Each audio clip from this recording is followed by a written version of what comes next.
تلنگانہ قانون ساز کونسل میں رکن BRS کلوا کنٹلا کویتا نے موسیٰ ندی کے معاملے میں حکومت کو شدید تنقید کا نشانہ بنایا کہ کویتا نے تفصیل کے ساتھ تمام حقائق کو پیش کیا۔ انہوں نے حکومت کے دعووں اور اقدامات پر کئی اہم سوالات اٹھائے۔ کویتا نے کہا کہ کانگریس حکومت عوام اور ایوان دونوں کو گمراہ کرنے کی کوشش کر رہی ہے۔ انہوں نے کہا کہ ریونت ریڈی حکومت یہ تسلیم کرتی ہے کہ موسیٰ ندی پروجیکٹ کے لیے DPR ڈیٹیلڈ پروجیکٹ رپورٹ تاحال تیار نہیں کی گئی ہے۔ اس کے باوجود ہمارے پاس مصدقہ اطلاعات ہیں کہ حکومت نے عالمی بینک سے اس پروجیکٹ کے لیے 4100 کروڑ روپے کی امداد طلب کی ہے۔ انہوں نے حکومت سے استفسار کیا کہ وہ بتائیں کہ عالمی بینک سے کس تاریخ کو مدد طلب کرنے کے لیے تجاویز روانہ کی گئی۔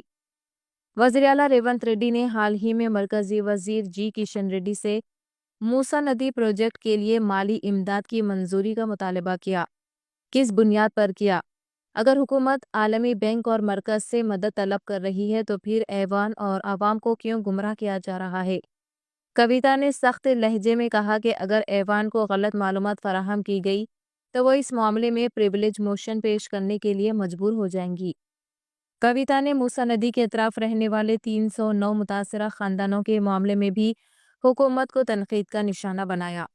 انہوں نے بتایا کہ حکومت کا یہ دعویٰ ہے کہ یہ خاندان خود ہی اپنے مکانات خالی کر کے چلے گئے ہیں۔ یہ بات بعید از حقیقت ہے۔ رکن کونسل نے متاثرہ علاقوں کے دل دہلا دینے والے ویڈیوز کا حوالہ دیتے ہوئے کہا کہ ان مناظر کو دیکھ کر حکومت کے دعووں کی خلئی کھل جاتی ہے۔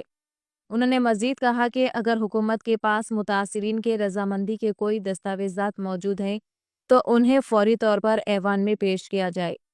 کویتا نے حکومت سے مطالبہ کیا کہ موسیٰ ندی کے متاثرین کے مسئلے کو انسانی بنیادوں پر حل کیا جائے۔ حکومت وضاحت کرے کہ جو مکانات منہدم کیے گئے ہیں ان مکانات کے مالکان کی باز آبادکاری کا کیا انتظام ہے۔ کویتا نے پرزور انداز میں کہا کہ متاثرہ خاندانوں کے حقوق کے تحفظ اور انہیں انصاف کی فراہمی کے لیے وہ کسی بھی حد تک جانے کے لیے تیار ہے۔ موسیٰ ندی کے معاملے میں حکومت کو اپنی پالیسیوں اور اقدامات پر شفافیت سے کام لینا ہوگا، بصورت دیگر BRS خاموش نہیں بیٹھے گی۔ قبل ازیں تلنگانہ قانون ساز کونسل کے اجلاس میں آج BRS MLCs بشمول کے کویتا سیاہ لباس پہن کر بطور احتجاج شرکت کی۔ یہ احتجاج ریاست کے لکچرلا علاقے میں گرفتار کسانوں کے ساتھ اظہار یکجہتی اور ان کے لیے انصاف کے مطالبے کے طور پر کیا گیا۔ کویتا اور دیگر BRS اراکین کونسل نے کسانوں کی گرفتاری کو غیر منصفانہ قرار دیتے ہوئے حکومت پر کڑی تنقید کی اور مطالبہ کیا کہ کسانوں کو فوری طور پر رہا کیا جائے۔